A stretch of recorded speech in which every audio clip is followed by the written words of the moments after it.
He also quoted a Quranic verse, La ikraha fid din, which means there is no compulsion in religion. Compulsion is worthless. At the point of the gun or the knife, you force somebody to say, read the Shahada, the Kalima, the Creed of Islam, and the man is forced to read. What is it worth? Nothing. There is no compulsion in religion. But the insinuation is that the Muslims were doing compulsion. I said, look, my brother, Sharosh, you are a proof that the Muslims didn't use any compulsion for 1,400 years.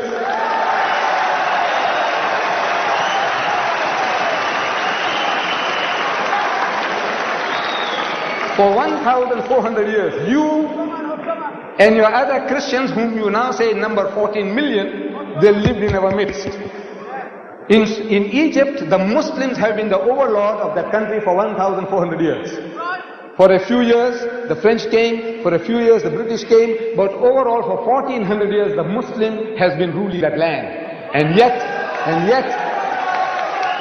today, you can boast there are 10 million Coptic Christians in Egypt.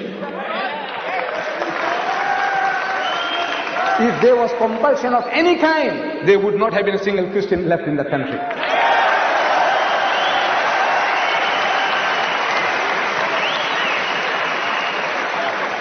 The Muslims ruled Spain for 800 years. 800 years. Because we failed to deliver the message, we were kicked out. We were kicked out. Shame on us. We didn't fulfill our obligations. But if they had used any type of force, even economic force, for 800 years, there would not have been a single Christian left in the country.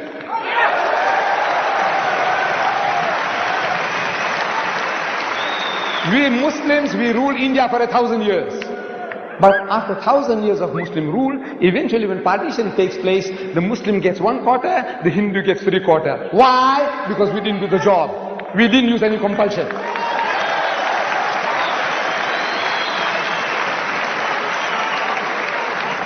And which Muslim army went to Indonesia? Which Muslim army went to Nigeria? Which Muslim army conquered the east coast of Africa? Which Muslim army? Today, the Britisher and the American, he's coming towards Islam. I want to know what sword? What sword? What sword is the Muslim using? The sword of the intellect. George Bernard Shaw, he said, if any religion has a chance of conquering England, nay Europe, within the next 100 years, so that religion is Islam.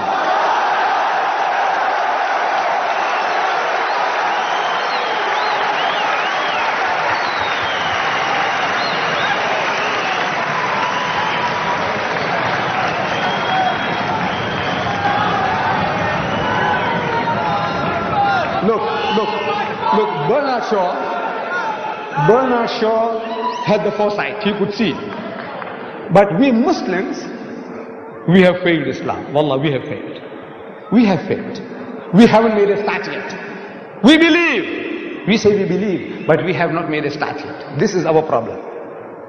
The destiny is ours. Wallah, it is ours. Allah says, لِيُزْهِرَهُ عَلَى الدِّينِ كُلِّهِ. He has given you a deen, a way of life that is the master, overcome and supersede them all, bulldoze them all, whether it be Hinduism, Buddhism, Christianism, Communism, Judaism, everyism.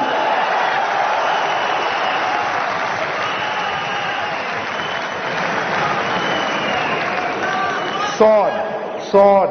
I'm asking, what sword? Thomas Carlyle in 1840, he delivered a series of lectures here in the UK. In England, Thomas Carlyle, one of the greatest thinkers of the past century. Thomas Carlyle. And he says, the sword. He said, the sword indeed. But where will you get your sword? He said, every new opinion at its beginning is precisely in the minority of one. In one man's head alone, there it dwells as yet. That he take a sword and try to propagate with that will do little for him. He said, first you must get your sword. And how do you get your sword?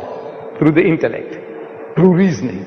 Udu ila sabili rabbika bil hikmati. Allah says, invite all to the ways of thy Lord with wisdom, the sword of the intellect of wisdom. Wal maw'izatil hasanati, and with beautiful preaching. Wajadilhum billati ahsan, and reason with them in the ways that are best and most gracious.